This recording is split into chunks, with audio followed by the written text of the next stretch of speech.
교도소에서 수용자가 여자 교도관을 때렸습니다. 그런데 그 여자가 누군가의 엄마라는 걸 생각한 사람은 단 한 명도 없었습니다. 만약 그 교도관이 당신의 가족이었다면 어떤 감정이 들었을까요? 교도소 수용자 한 명이 새로 부임한 여성 교도관의 뺨을 손바닥으로 짝 하고 쳤습니다. 다른 수용자들은 웃었습니다. 와, 쌤 완전 허수아비네. 그런데 10초 뒤 교도관이 그 수용자를 한 손으로 바닥에 눕혀버립니다. 아무도 몰랐습니다. 그녀는 과거 실전 17회 사망자 0명, 국가도 공개하지 않는 특임 작전 요원이었거든요. 그날 이후 사동 전체가 고요해졌고 누구도 그녀의 눈을 제대로 마주치지 못했습니다. 이건 단순한 스토리가 아닙니다. 실제로 교도소 안에서 있었던 누군가의 딸이자 엄마였던 한 여성의 이야기입니다. 시작 전에 구독과 좋아요 한번 부탁드립니다.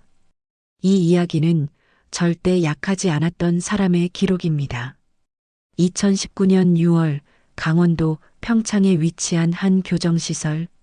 바람이 불 때마다 철문이 덜컥거리던 곳에 새 교도관 한 명이 부임했습니다. 이름은 유서연, 나이 44세. 전직군 간부 출신으로 교정직 공무원으로 전환 후 11년간 복무했습니다. 겉으로 보이는 정보는 그게 전부였습니다. 어느 날 사동복도에 서연의 발소리가 처음 들렸습니다. 철문 사이로 툭툭 튀는 그녀의 구두 소리. 하지만 뭔가 달랐습니다.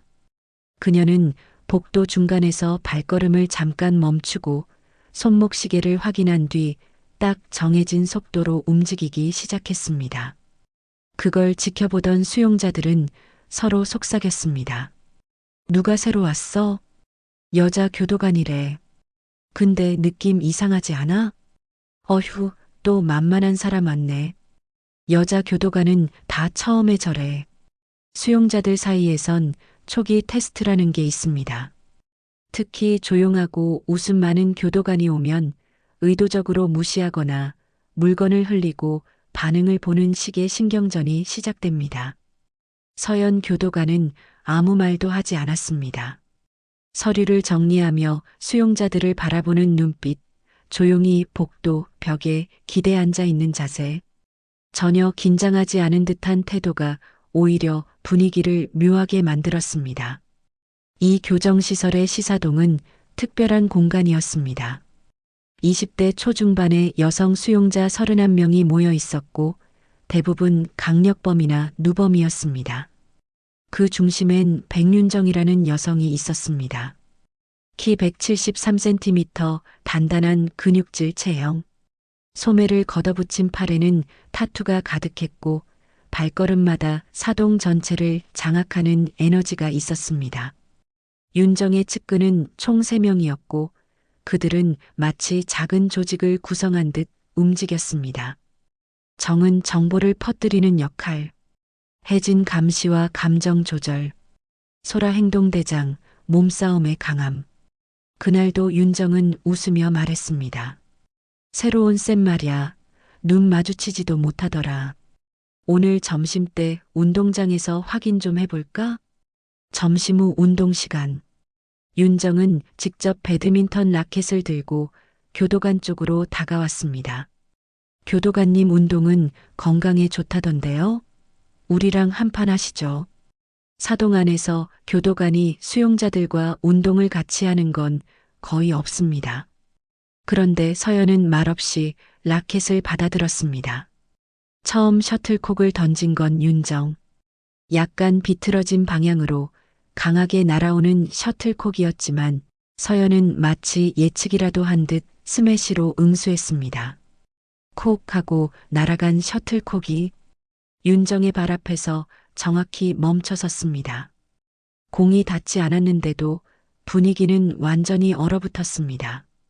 윤정의 눈빛이 처음으로 흔들렸고 주변 수용자들이 수군거렸습니다. 와, 진짜 잘 치네. 근데 왜 저렇게 차분하지? 이후 3일 동안 수용자들의 심리전은 집요했습니다. 쌤, 여기 청소기 고장 났어요. 좀 밀어주세요. 쌤, 이거 무거워요. 남자 교도관한텐 부탁 못해서요. 이런 식의 일부러 시키는 일들이 쏟아졌지만 서연은 표정 변화 없이 다 해냈습니다. 표정 하나 흐트러지지 않았고 숨소리조차 일정했습니다. 그들이 놓은 커피를 고의로 흘렸을 때조차 서연은 조용히 물티슈를 꺼내 닦았습니다. 그걸 지켜보던 윤정은 날카롭게 말했습니다. 무슨 기계 같네. 감정도 없나? 그리고 5일째 되는 날 윤정은 운동장 복귀 시간에 일부러 부딪힙니다. 쾅!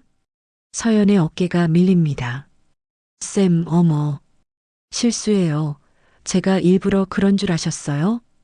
근데 그 말이 끝나기도 전에 서연은 처음으로 윤정을 바라봤습니다. 사람 때리는 게 습관이에요? 정적? 그 말의 울림이 수용자 전체에 퍼졌습니다.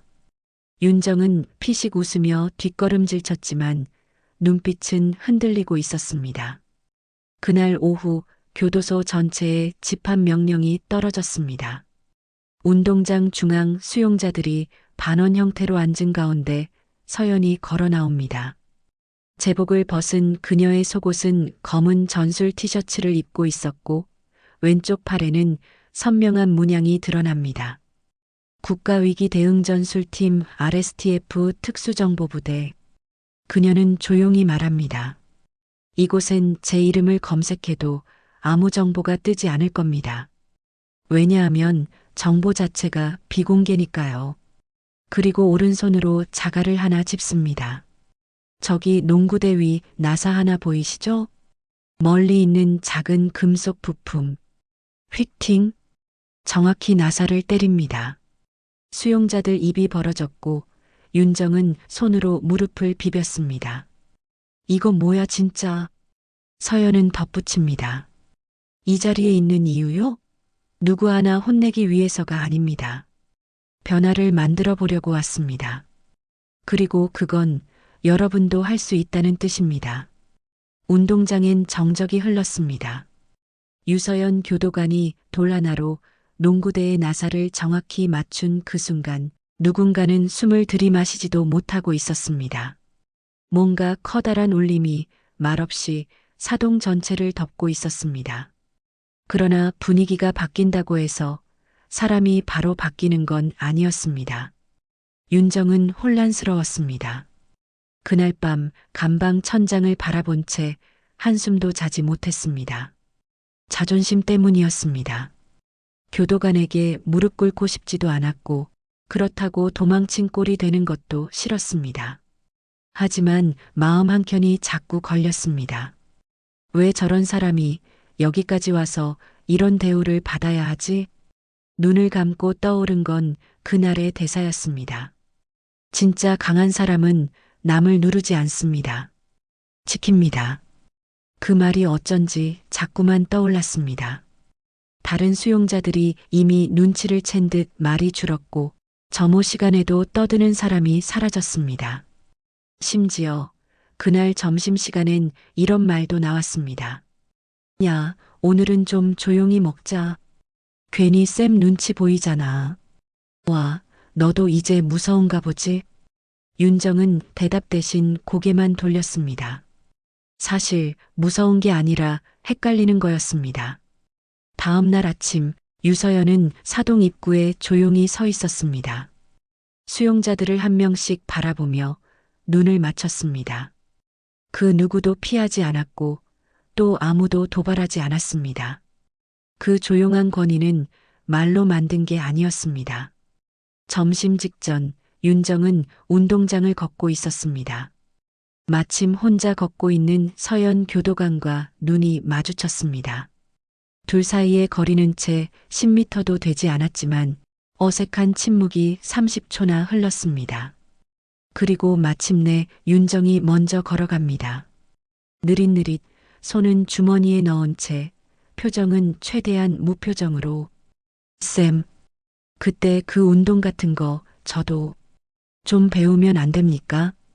그 말은 짧았지만 윤정에게는 꽤 큰 용기가 필요한 말이었습니다. 그리고 그 말 속에는 지금껏 자기를 지탱하던 가짜 센 척이 깨지는 순간도 함께 담겨 있었습니다. 서연은 고개를 약간 기울이며 물었습니다. 왜 배우고 싶어요? 윤정은 대답을 잠시 망설이다 말합니다. 그냥 이젠 좀 바꾸고 싶어서요. 무엇을요? 나요. 사실 늘 센 척했거든요. 근데 저보다 더 강한 사람을 보니까 진짜 센 사람은 조용하다는 걸 알았어요. 서연은 고개를 천천히 끄덕였습니다. 진심이라면 언제든지요. 단 여긴 군대가 아닙니다. 스스로 원해야 의미가 있습니다. 그 말에 윤정은 짧게 고개를 숙이며 대답했습니다. 해보겠습니다. 그날 저녁 윤정은 감방에 돌아가서 아무 말 없이 자신의 작은 수첩을 꺼냅니다. 한 페이지를 찢어 접고 또 접어서 작은 메모를 교도관실에 남깁니다. 내일부터 6시에 운동장에 나가겠습니다. 혼자라도 하겠습니다. 백윤정. 다음 날 6시 정각. 운동장엔 윤정 혼자만 서 있었습니다. 그런데 그녀 앞에 다가온 사람은 한 명 더 있었습니다. 바로 서연 교도관이었습니다. 준비됐어요? 네. 가르쳐 주세요. 좋아요. 오늘은 호흡부터 시작합시다. 윤정이 첫 발을 내디딘 바로 그날. 사동의 공기 전체가 달라지기 시작했습니다. 누군가는 말합니다. 언니가 저렇게 바뀌는 거 처음 봤어. 또 누군가는 혼잣말처럼 이야기합니다. 근데 이상하게 보기 좋다. 그 변화의 시작은 단 한 사람의 내면에서 비롯된 거였습니다. 두려움이 아닌 존경에서, 굴욕이 아닌 이해에서, 그리고 그 변화를 이끌어낸 사람은 한 번도 바뀌라고 말하지 않았던 유서연 교도관이었습니다. 새벽 6시, 운동장에 첫 햇빛이 들기 시작할 무렵, 서늘한 공기를 가르며 규칙적인 숨소리가 들립니다. 윤정이 혼자서 팔굽혀펴기를 하고 있었습니다. 그날로 정확히 5일째. 아무도 강요하지 않았고 서연 교도관은 말없이 그녀의 자세만 교정해주고 있었습니다. 때론 숨소리만 들리는 20분, 말 한마디 없는 1시간이 이어졌지만 그 무언의 시간 속에서 윤정의 눈빛이 바뀌고 있었습니다. 6번째 날, 그녀의 뒤에 또 한 명의 수용자가 서 있었습니다. 저도 같이 해도 돼요? 그 말은 시작이었습니다. 그로부터 2주 후, 시사동 운동장에 매일 아침 10명 넘는 수용자가 자발적으로 나옵니다. 기상은 5시 30분, 운동은 6시 정각 시작. 처음엔 팔굽혀펴기, 그 다음엔 윗몸 일으키기, 그리고 호흡 조절 훈련과 균형 감각 훈련까지. 무릎이 까지고 손바닥에 물집이 생겨도 아무도 중간에 나가지 않았습니다. 서연 교도관은 말합니다. 강한 사람은 자기 힘을 함부로 쓰지 않습니다. 강한 사람일수록 더 절제합니다. 어느 날 윤정이 말했습니다. 쌤, 근데 이 훈련 솔직히 처음엔 괴로웠거든요. 근데 지금은 이상하게 마음이 좀 정리되는 느낌이에요. 서연은 조용히 대답합니다. 몸이 힘들어지면 감정이 나올 구멍이 생깁니다. 그때 사람은 스스로를 더 들여다보게 돼요. 다른 수용자들의 변화도 점차 드러났습니다. 정은 감정 기복이 심했던 수용자. 처음엔 책을 던지던 아이였는데 이제는 독서노트에 줄을 긋고 감상을 써내려가기 시작합니다. 쌤, 이 구절 너무 좋지 않아요? 내일을 위해 오늘을 버려야 하는 사람도 있다. 이거 저 같아요. 혜진, 과거에는 욕설이 기본이었던 아이. 이제는 감정이 올라오면 주먹을 쥐는 대신 운동장 모서리에 앉아 숨을 고릅니다. 진짜 이상하죠? 이제는 화내는 것도 체력이 딸려서 못하겠어요. 소라 싸움 담당이었던 아이. 지금은 2주 연속으로 자기 감정표 작성하기를 빠짐없이 해오며 자신의 과거를 정리하고 있습니다. 선생님, 저 원래 사람들한테 인정받고 싶어서 센 척한 거였어요. 사동 내부엔 이상한 변화가 시작됩니다. 예전에는 서로의 단점만 찾아내던 아이들이 이젠 서로의 변화를 칭찬합니다. 야, 너 팔굽혀펴기 늘었네? 헐, 너 오늘 눈 안 풀렸네? 잘 잤어? 소장과 보안과장은 보고서에서 이렇게 썼습니다. 시사동은 현재 전국 교도소 중 가장 낮은 징계율과 가장 높은 자율 참여율을 기록 중이다. 어느 날 새로 들어온 수용자 다빈이 울먹이며 말합니다. 선생님, 전 진짜 여기서 버틸 자신이 없어요. 윤정이 조용히 다가가 말합니다. 나도 그랬어. 다 그랬어. 근데 여기 쌤한테 제대로 한번 배워봐. 진짜 생각이 바뀔 거야.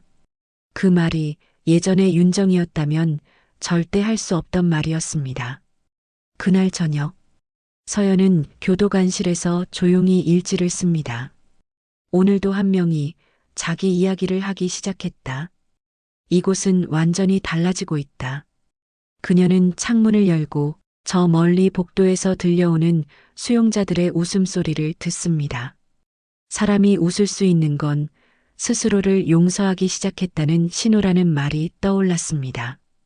2021년 봄, 사동의 나무에도 연분홍 꽃이 피었습니다. 그 속에선 지금도 아침 운동이 이어지고 있었습니다. 윤정은 어느새 팔굽혀펴기를 40개 넘게 할 수 있게 되었고, 정은은 검정고시 모의고사에서 수학 90점을 찍었습니다. 혜진은 규칙적으로 하루 한 장씩 감정일기를 쓰며 출소 후 상담 심리학과를 준비하고 있었습니다. 그들은 더 이상 죄수처럼 행동하지 않았습니다. 그들은 사람처럼 말했고 서로를 친구처럼 대했습니다. 어느 날 오후 윤정은 작은 편지 한 장을 꺼내 교도관실 문틈으로 밀어넣습니다. 손으로 꾹꾹 눌러 쓴 글씨. 선생님, 전 이제 진짜로 사람이 된 것 같아요. 여기 오기 전엔 누구보다 강한 척했지만 속은 늘 텅 비어 있었거든요. 근데 지금은 누군가를 배려하고 기다려주고 먼저 사과도 하게 됐어요. 전 그게 진짜 센 거라고 이제는 알아요. 진짜 강한 사람은 다른 사람을 무릎 꿇리는 사람이 아니라 다른 사람을 일으켜주는 사람이라는 걸요. 그리고 그걸 저한테 처음 가르쳐 준 사람이 선생님이에요. 고맙습니다. 그 편지를 읽던 서연은 처음으로 눈가를 살짝 훔칩니다. 그리고 몇 달 뒤 윤정은 가석방으로 출소합니다. 출소 날 서연은 평소처럼 말없이 그녀를 배웅합니다. 둘은 말없이 인사만 나눕니다. 그런데 버스 타기 전 윤정이 달려와 한마디 남깁니다. 선생님, 저 진짜 좋은 사람 돼서 다시 찾아올게요. 그땐 교도관님이 아니라 선생님이라고 부를게요. 진짜 스승으로요. 서연은 고개를 끄덕입니다. 난 지금도 그렇게 생각해요. 넌 이미 누군가의 선생님이야. 그리고 정확히 1년 후 교도관실로 전화 한 통이 걸려옵니다. 선생님, 저예요. 윤정이요. 지금은 청소년 쉼터에서 일하고 있어요. 지금 아이들한테 제가 배운 대로 가르치고 있어요. 먼저 말 듣게 하기보다 먼저 들어주는 게 중요하다는 거요. 그녀의 목소리 너머로 아이들이 까르르 웃는 소리가 들려옵니다. 서연은 수화기를 조용히 내려놓고 사동 창밖을 바라봅니다. 여전히 매일 새로운 수용자들이 들어오고 어떤 아이는 울고 어떤 아이는 벽을 긁고 어떤 아이는 말없이 숨어 있습니다. 하지만 서연은 알고 있습니다. 그 아이들도 결국 변할 수 있다는 것을. 그건 과거의 윤정이 그리고 지금의 윤정이 증명해 주었기 때문입니다. 시청자 여러분, 오늘 이야기는 강함에 대한 이야기였습니다. 누군가에게 무릎 꿇게 만드는 힘이 아니라 누군가를 다시 일으켜 세우는 힘. 그게 진짜 강함이라는 걸 우리는 유서연 교도관을 통해 배웠습니다. 그리고 동시에 깨닫게 됩니다. 사람은 언제든 어디서든 변할 수 있다는 것을요. 이 영상을 보신 50대 이상 시청자 여러분 중에도 혹시 이렇게 생각하셨던 분 계실 겁니다. 이 나이에 뭘 더 바꾸겠어. 사람은 안 변해. 하지만 그건 누군가가 제대로 보여준 적이 없어서입니다. 믿어준 사람이 없어서입니다. 사람은 변합니다. 믿어주는 단 한 사람이 있다면요. 그 믿음을 당신이 누군가에게 건넬 수도 있습니다. 그게 자녀일 수도 있고, 후배일 수도 있고, 당신의 인생에서 가장 외로웠던 과거의 나일 수도 있습니다. 유서연 교도관은 지금도 교도소에서 일하고 있습니다. 자신을 감추고 조용히 사람들을 바꾸고 있습니다. 그리고 우리가 그처럼 살 수 있다면 누군가의 인생이 우릴 통해 다시 시작될지도 모릅니다. 이 이야기가 감동적이셨다면 구독과 좋아요 눌러주세요. 여러분의 한 번의 클릭이 더 많은 사람에게 따뜻한 이야기를 전할 수 있는 힘이 됩니다. 댓글도 남겨주시면 하나하나 진심으로 읽고 답하겠습니다. 다음에도 더 진심을 담은 이야기로 찾아오겠습니다. 시청해주셔서 감사합니다.